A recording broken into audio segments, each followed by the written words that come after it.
اور جب اس کو نکالنے کے لیے آزاد کرنے کے لیے آ رہے ہیں کہہ رہے ہیں میں نے نہیں آنا.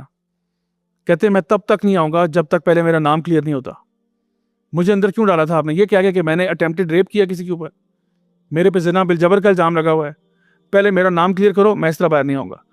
اللہ کے نبی صلی اللہ علیہ وسلم فرماتے ہیں یوسف علیہ السلام کا نا ریزالو کتنا زبردست ہے کہ شاید کوئی اور ان کی جگہ ہوتا وہ اس میں فوراً باہر نکلتا, لیکن یوسف علیہ السلام اتنے باعزت اور باوقار انسان تھے کہ کہتے ہیں میں نے نہیں آنا باہر, میں جیل میں ہی ٹھیک ہوں جب تک کہ میرا نام کلیئر نہیں کرتے ہو. پھر کیا کیا گیا, وہ جتنی بھی خواتین تھیں جو اس پارٹی میں آئی تھیں ان کو بلایا گیا, ان کا انٹرویو لیا گیا, باری باری ان کو گواہ بنایا گیا. تو سب نے یہ کہا کہ واقعی میں یوسف بے قصور ہے, سارا قصور جو تھا اس زلیخا کا تھا اور یہ رانگفلی اکیوزڈ ہے. تو پھر یوسف علیہ السلام رہا ہوئے. جب رہا ہوئے تو انہوں نے جب پوچھا بادشاہ نے کہ اب مجھے بتاؤ میری انٹرپریٹیشن آف ڈریمز, تو یوسف علیہ السلام نے کہا کہ ابھی آپ کے اگلے سال, یہ جو خواب کی تعبیر ہے وہ یہ ہے کہ آپ کے اگلے 7 سال جو ہیں وہ بڑے زبردست آنے لگے ہیں, جس میں خوب غلہ ہوگا, خوب اناج ہوگا, اور اس کے بعد 7 سال آئیں گے جو بہت ہی یعنی تنگ دستی کے سال ہوں گے, ڈراؤٹ ہوگا, فیمن ہوگا, بالکل خوراکیں ختم ہو جائیں گی. تو میں آپ کو مشورہ یہ دوں گا کہ آپ ان پہلے 7 سالوں میں تھوڑا جتنا استعمال کرنے والا غلہ ہے وہ استعمال کریں, باقی سارا سٹوریج میں لے کے جائیں, سٹور کریں اور ان کو اپنے خولوں میں ہی چھلیوں کو رکھیں تو وہ اس طرح سے پرزرو رہیں گی. تو اس طرح سے آپ اس کو اپنی جو ہے نا فوڈ سپلائی کو مینیج کر سکیں گے.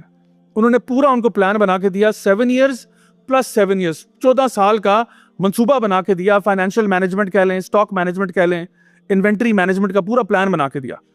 وہ بادشاہ اتنا امپریس ہوا, اس نے کہا بھئی یوسف آپ کو تو میں اپنا مشیر رکھنا چاہتا ہوں.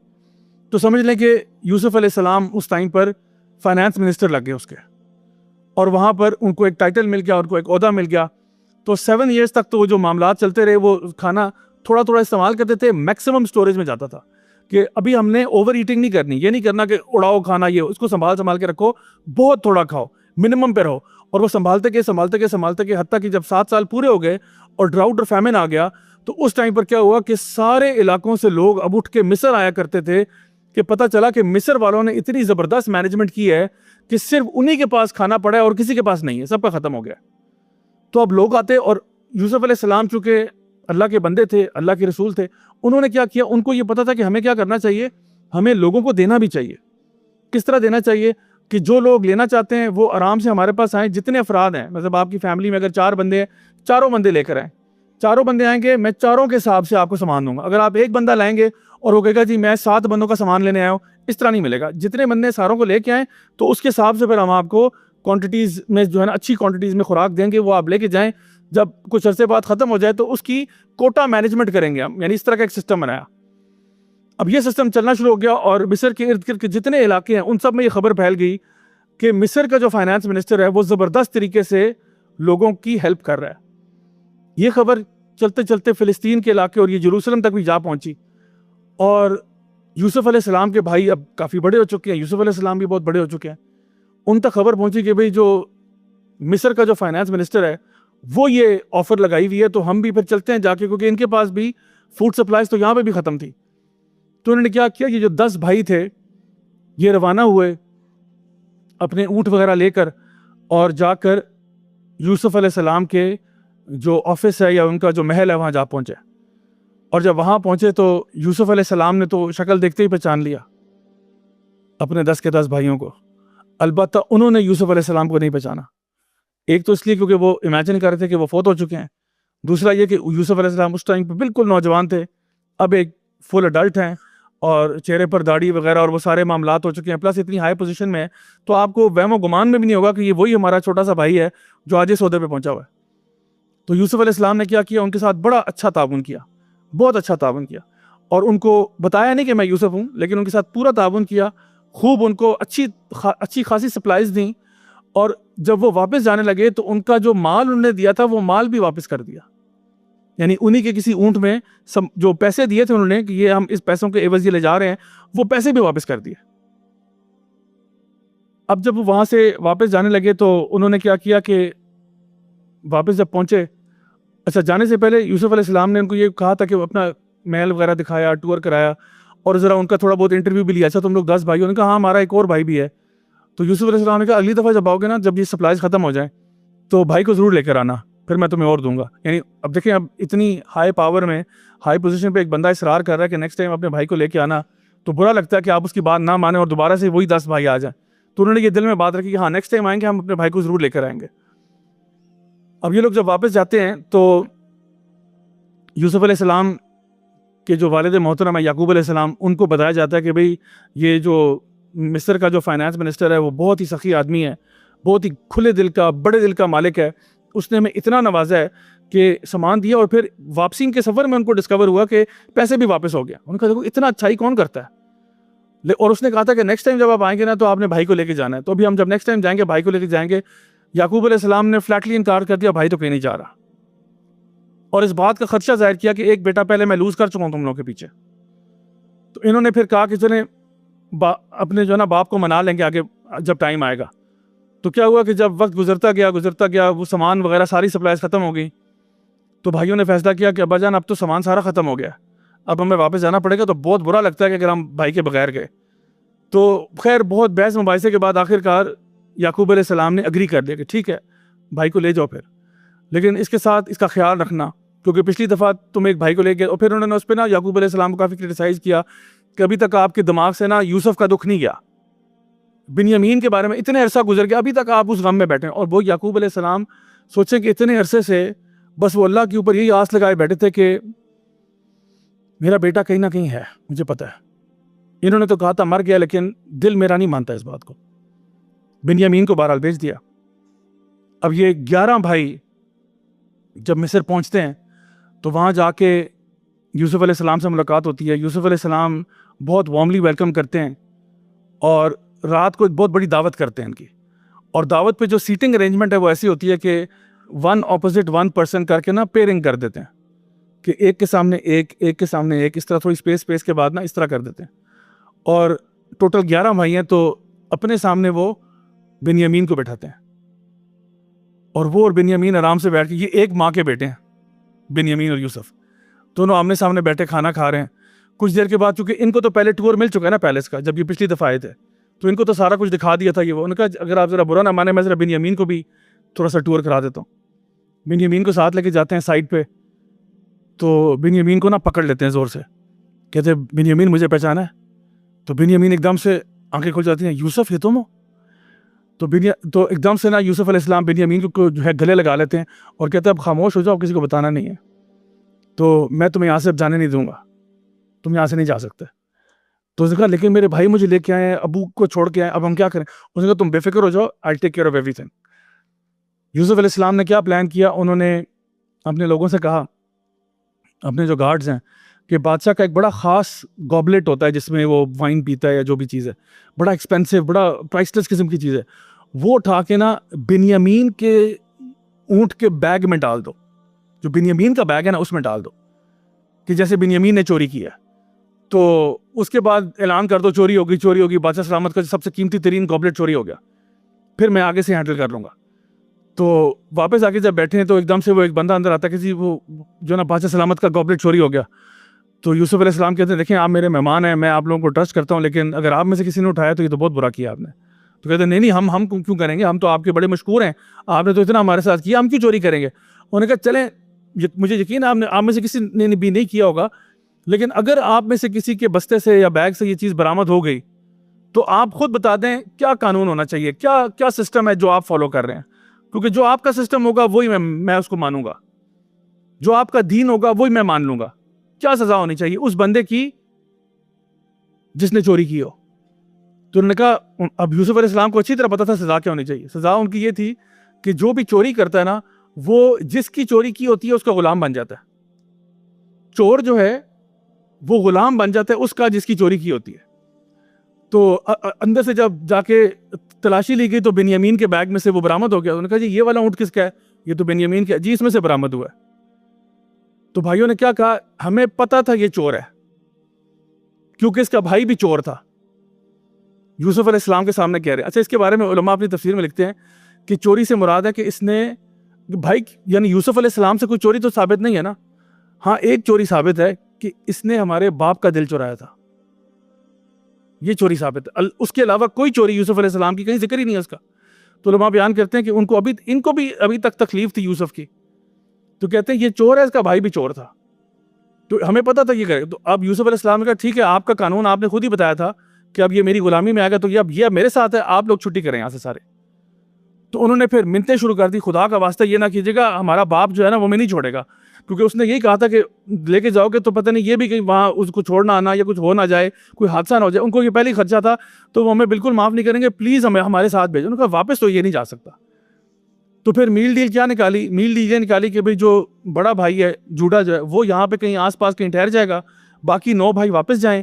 اور انہوں نے کہا کہ جی ہم جاتے ہیں، کچھ مال وغیرہ اکٹھا کرتے ہیں، جس طرح بلڈ منی ہوتی ہے، کوئی اور پیسے جیسے ہوتے ہیں وہ ہم اکٹھے کرتے ہیں اور ہم لے کے آتے ہیں. البتہ قانون تو وہ خود بتا چکے تھے کہ یہ آپ کی غلامی میں ہی اب ہوگا. تو یوسف علیہ السلام نے بنیامین کو وہاں پہ روک لیا. واپس جب ایک بھائی رک گیا وہیں پہ، باقی سارے بھائی واپس گئے.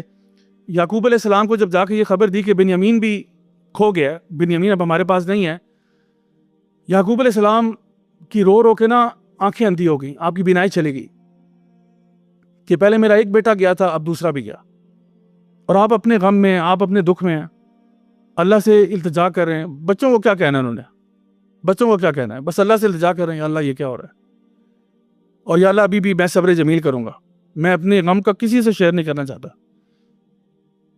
یا اللہ میں ہوں اور تو ہے اور بس کوئی بھی نہیں ہے. اور مجھے یقین ہے کہ کچھ بہتری ہوگی، اس میں بھی کوئی بہتری ہوگی. اب وہ اپنی اس کیفیت میں کچھ عرصہ گزرنے کے بعد، اپنے باپ کی حالت دیکھنے کے بعد بیٹوں کو احساس ہوتا ہے بھئی ہمارے پاس تو کچھ بھی نہیں رہا، یہ والا جو اناج مال تھا وہ بھی سب ختم ہو گیا. اب یہ کیا کرتے ہیں؟ ٹوٹی پھوٹی چیزیں اکٹھی کرتے ہیں. لٹرلی جو جنک ہوتا ہے نا، یہ کوئی ٹوٹا ہوا برتن، کوئی ٹوٹا ہوا گلاس، یہ چیزیں اکٹھی کرتے ہیں. مال تو ہے کوئی نہیں، یہ ہم ایز اے برائب کے طور پہ، برائب نہ کہیں اس کو، یہ کہہ لیں کہ رینسم کہہ لیں، یہ پیش کرتے ہیں کہ بھئی یہ آپ رکھیں تو ہمیں بھائی واپس کر دیں، خدا کا واسطہ یہ اس کا کام چلے گا نہیں. تو اب سارے بھائی واپسی میں جوڈا کو بھی اٹھاتے ہوئے واپس پہنچتے ہیں اور یوسف علیہ السلام کے پاس آتے ہیں اور سارا سامان جو اکٹھا کیا ہوتا ہے وہ لے کے آتے ہیں، جو ٹوٹا پھوٹا سامان تھا، کہ بھئی آپ بنیامین ہمیں واپس کر دیں. یوسف علیہ السلام اپنے بھائیوں کو دیکھتے ہیں اور کہتے ہیں کہ میں بنیامین کو واپس کرتا ہوں، پہلے مجھے یہ تو بتاؤ کہ تم نے اس کے بڑے بھائی کے ساتھ کیا کیا تھا. سارے بھائی حیران پریشان. پھر یوسف علیہ السلام کو غور سے دیکھتے ہیں، کہتے ہیں یوسف یہ تم ہو؟ تو یوسف علیہ السلام کہتے ہیں ہاں یہ میں ہی ہوں یوسف. تو کہتے ہیں یقیناً اللہ نے تم پہ بہت بہت بڑا فضل کیا اور اللہ نے تمہیں ہمارے اوپر فضیلت دی ہے. اب بھائیوں کو احساس ہو رہا ہے. تو کہتے ہیں ٹھیک ہے، آج میں تمہیں کچھ بھی نہیں کہتا، میری طرف سے اگر میں چاہتا ابھی تمہارا سب کی گردنیں اڑوا دیتا، لیکن آج میرے پاس طاقت ہے، آج میرے پاس قوت ہے، لیکن تمہارے ساتھ یہ سلوک نہیں کروں گا. بنیامین میرے پاس ہے، جاؤ میرے باپ کے پاس میری یہ قمیض لے جاؤ. اپنی قمیض اتارتے ہیں. دیکھیں قمیض کتنی دفعہ استعمال ہوئی ہے اس پوری سٹوری میں. ایک قمیض شروع میں استعمال ہوئی تھی جب یوسف علیہ السلام کی قمیض کو خون سے کلر کر کے یہ لے گئے تھے اپنے باپ کے پاس. دوسری دفعہ زلیخا نے قمیض پھاڑ دی تھی. تیسری دفعہ اب یوسف علیہ السلام اپنی قمیض خود اتار رہے ہیں اور کہتے ہیں یہ میرے باپ کے پاس لے جاؤ اور یہ ان کے چہرے پہ ڈال دینا. بھائی جو ہیں وہ قمیض پکڑتے ہیں، شکریہ ادا کرتے ہیں، وہاں سے نکلتے ہیں.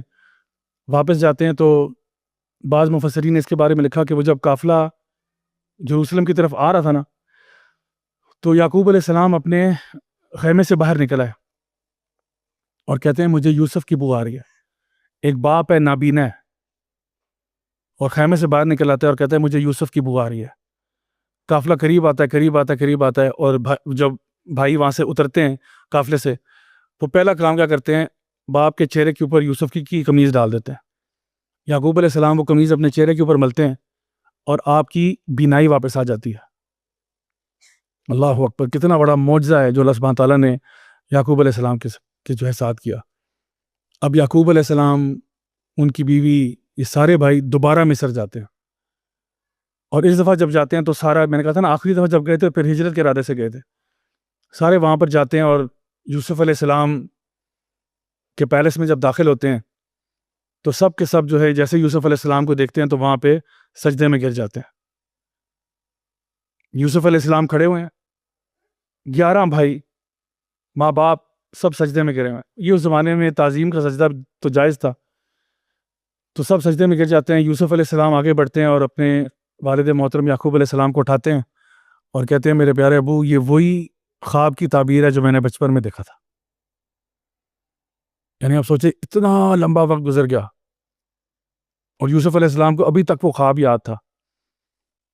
اور آپ سوچیں کہ باپ کی خوشی کیا ہوگی, ماں کی کیا خوشی ہوگی. اور یوسف علیہ السلام نے سارے بھائیوں کو معاف کیا اور وہیں پہ پھر اس کے بعد یہ لوگ سب سیٹل ہو گئے. اللہ سبحانہ تعالیٰ نے اس واقعے کو احسن القصص کہا ہے کہ یہ بہت خوبصورت واقعہ ہے جو اللہ تعالیٰ بیان فرما رہے ہیں. اور اس میں اتنے سارے لیسنز ہیں کہ ہم دیکھتے ہیں کہ by the end of the story آپ سوچتے ہوں گے کہ یوسف علیہ السلام تو اتنے پاورفل تھے, انہوں نے نا آخر میں اللہ تعالیٰ سے ایک دعا بھی مانگی. اور وہ دعا پتہ کیا تھی؟ کہتے ہیں یا اللہ مجھے موت آئے تو مسلمان کی موت آئے, اور یا اللہ مجھے صالحین میں شامل کر دینا. یعنی یوسف علیہ السلام ہیں, اللہ کے نبی ہیں, اتنی بڑی ہستی ہیں, وہ کہہ رہے ہیں یا اللہ مجھے موت آئے نا تو مسلمان کی موت آئے.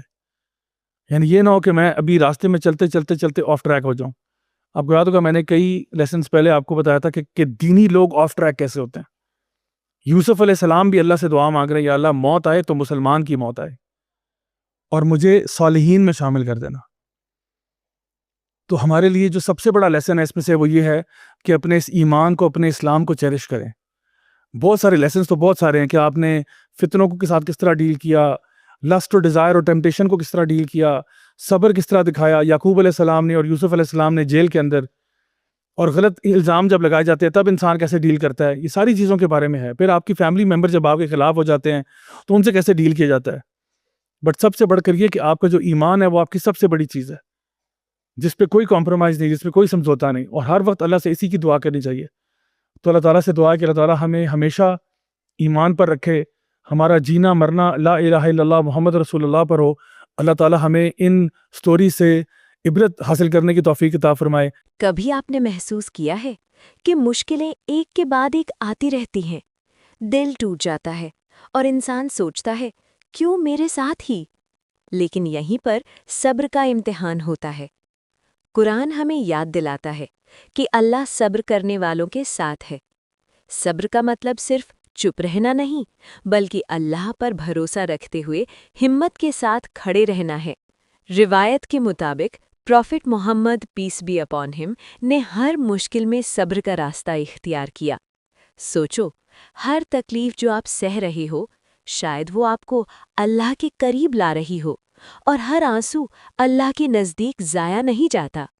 اس لیے جب بھی زندگی مشکل لگے تو گھبراؤ مت, ٹوٹ مت جاؤ, بلکہ صبر کے ساتھ اللہ پر بھروسہ رکھو, کیونکہ یاد رکھو صبر کے بعد ہی آسانی آتی ہے.